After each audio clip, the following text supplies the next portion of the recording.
اعوذ باللہ من الشیطان الرجیم بسم اللہ الرحمن الرحیم وَإِذْ قَتَلْتُمْ نَفْسًا فَادَّارَأْتُمْ فِيهَا وَاللَّهُ مُخْرِجٌ مَا كُنْتُمْ تَكْتُمُونَ۔ اور جب تم نے ایک خون کیا تو ایک دوسرے پر اس کی تہمت ڈالنے لگے اور اللہ کو ظاہر کرنا جو تم چھپاتے تھے۔ ترجمہ کنز العرفان۔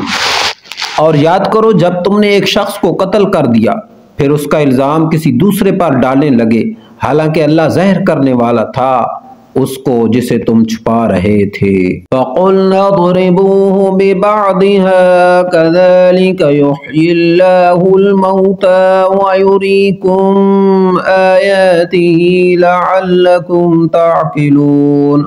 تو ہم نے فرمایا کہ اس مقتول کو اس گائے کا ایک ٹکڑا مارو، اللہ یوں ہی مردے جلائے گا اور تمہیں اپنی نشانیاں دکھاتا ہے کہ کہیں تمہیں عقل ہو۔ ترجمہ کنز العرفان۔ تو ہم نے فرمایا کہ اس مقتول کو اس گائے کا ایک ٹکڑا مارو، اسی طرح اللہ مردوں کو زندہ کرے گا اور وہ تمہیں اپنی نشانیاں دکھاتا ہے تاکہ تم سمجھ جاؤ۔ تفسیر صراط الجنان۔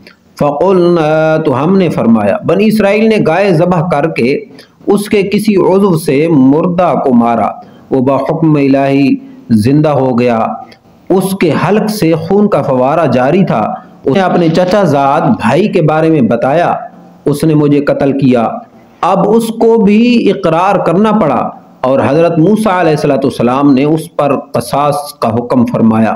اس آیت مبارکہ میں اللہ تعالیٰ نے مردے کو زندہ کرنے کے اس واقعہ سے قیامت کے دن اٹھائے جانے پر دلیل قائم کی کہ تم سمجھ لو جیسے اللہ تعالیٰ نے اس مردے کو زندہ کیا اسی طرح وہ قیامت کے دن بھی مردوں کو زندہ فرمائے گا کیونکہ وہ مردے زندہ کرنے پر قادر ہے۔ روز جزا مردوں کو زندہ کرنا اور حساب لینا حق ہے۔ صدق اللہ العظیم۔